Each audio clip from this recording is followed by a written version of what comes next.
It's Friday, December 15th. Welcome to the President's Daily Brief. I'm Mike Baker, your eyes and ears on the world stage. Let's get briefed. We'll lead off today's show with the latest details on a major Hamas-linked terror attack that was foiled in Europe. Later in the program, a confident Vladimir Putin declares that there will be no peace in Ukraine until his nation's goals are met. And South Korea scrambles fighter jets as Russian and Chinese aircraft cross into their air defense zone. Finally, in today's Back of the Brief, Boston's progressive mayor is under fire today after her office sent out an invitation for a holiday party, clearly indicating that she wasn't in the mood for a white Christmas. But first up, the PDB Spotlight. In a significant development in Europe's fight against terrorism, German and Danish police this week successfully disrupted two separate terror plots, both of which have been attributed to Hamas and both targeting the Jewish community. Information is still coming in at this point, but, here's what we know so far. A total of at least 7 people were arrested across 3 different European nations. 3 men were arrested in Germany, another in the Netherlands as part of one plot, and 3 in Denmark as part of another plot. Although initially thought to be interconnected, authorities have now clarified that both these incidents were distinct. Focusing first on the plot foiled in Germany, local authorities identified the arrested individuals as long-standing members of Hamas. These men, hailing from Lebanon, Egypt, and the Netherlands, reportedly had ties to Hamas's military wing and were involved in its operations abroad. German officials allege that one of these individuals, under directive from Hamas leaders in Lebanon, began searching for an underground weapons cache in Europe as early as spring 2023. Now, the cache was intended for potential terrorist attacks against Jewish institutions in Europe, with Berlin being a primary target. In October, the same month as the Hamas attack on southern Israel, 3 of the 4 suspects made several trips from Berlin in pursuit of these weapons, while the 4th provided logistical support. All the men who are arrested in Germany are set to be brought before a judge today, accused by the German federal prosecutor of being members of a foreign terrorist organization. Meanwhile, over in Denmark, now less information is available about the plot there. Danish authorities have been tight-lipped, only stating that the arrests involved, quote, threads abroad, and were conducted in collaboration with foreign partners. Now, I'm probably not going out on a limb by speculating that the foreign partner in question is Israel. In fact, the Israeli Prime Minister's office has suggested that Israel's security services, Mossad and Shin Bet, were instrumental in alerting Danish officials, leading to the arrests of operatives allegedly linked to Hamas. In response to these threats, Denmark has heightened security around Jewish and Israeli sites. Earlier this month, the Danish military was deployed to protect Israel's embassy in Copenhagen and the city's synagogue, reflecting the seriousness of the threat level and the commitment to safeguard vulnerable communities. Now, there's heightened concern in the West over potential terrorist actions by Hamas and other like-minded groups, many of whom are supported to varying degrees by the Iranian regime and its IRGC. In the U.S., FBI Director Christopher Wray has previously warned that, in his words, there are red lights blinking everywhere, and that's a reference to a significantly heightened level of chatter and indications of potential terror threats. All right, when we come back, President Putin says no peace in Ukraine until all of his nation's goals are met. And South Korean jets scramble against a perceived threat from Russia and China. I'll be right back. Welcome back. Turning to Russia, Vladimir Putin recently gave a rare public update on the war in Ukraine, reiterating that he has no plans to end the invasion until Russian goals are met. The remarks came yesterday as Putin held his first formal news conference with Western media in attendance since the war in Ukraine kicked off. It was part of the dictator's annual event called Direct Line with Vladimir Putin, where he answers highly curated questions submitted by Russian citizens. It's kind of like a call-in disc jockey radio program, except Putin doesn't take requests.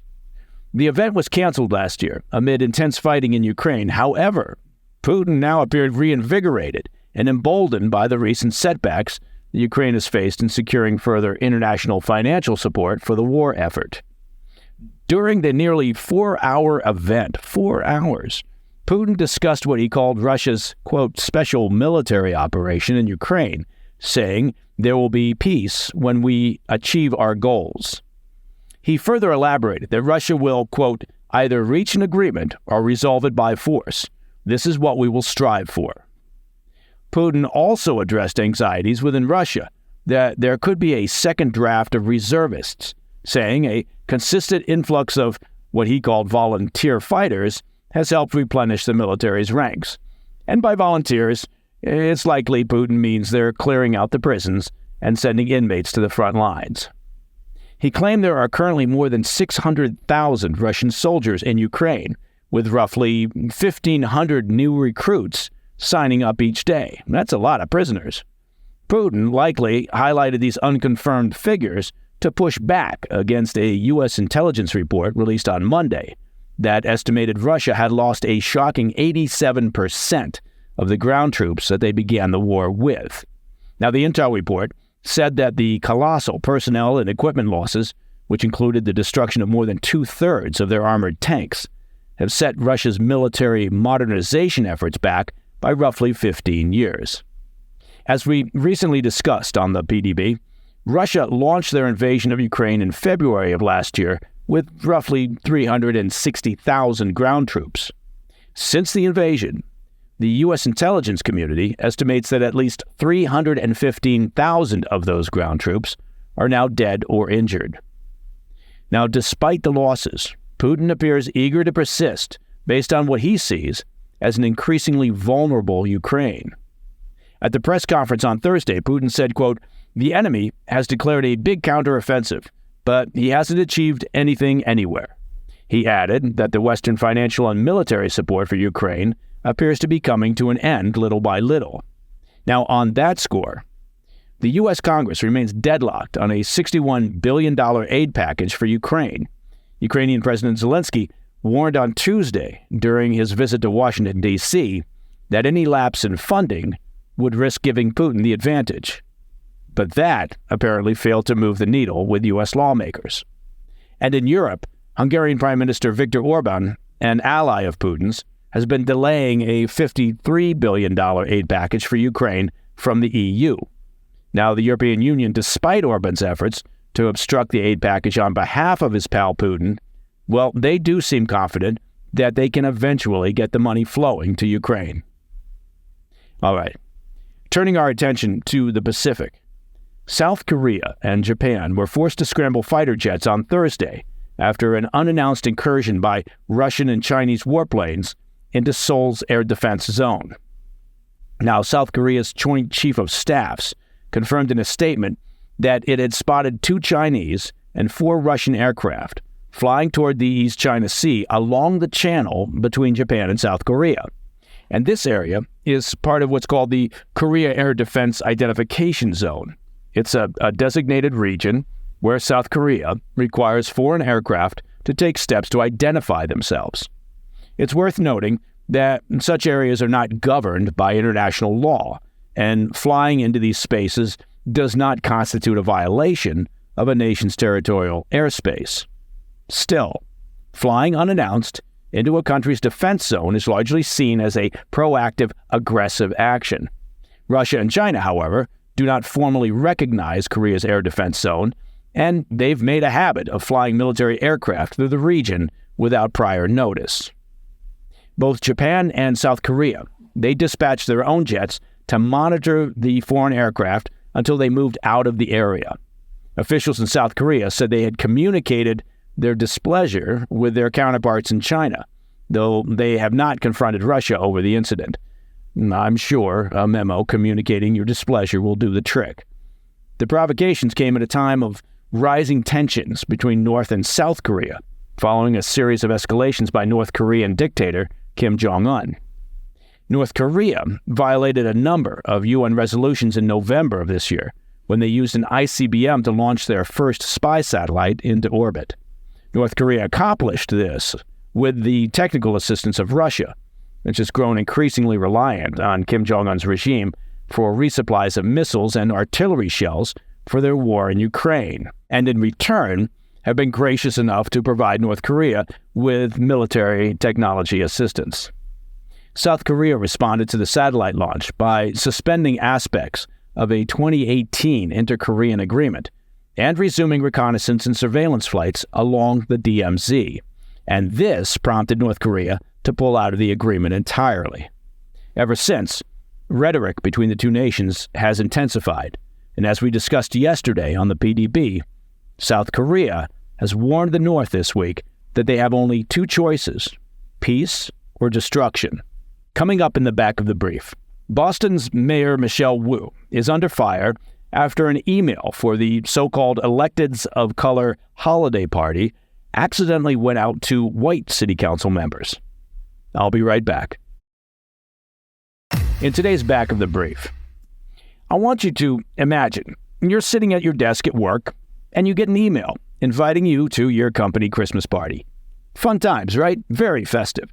Well, there you sit, pondering which Christmas sweater you'll wear and whether to bring the Jell-O salad or your infamous 12-layer holiday dip.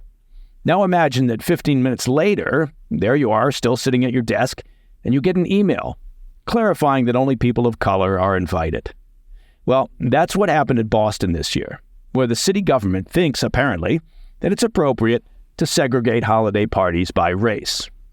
It all started with an email sent out by a city employee on Tuesday on behalf of progressive Mayor Michelle Wu, inviting all 13 city councilors to the so-called Electeds of Color holiday party being held the following night.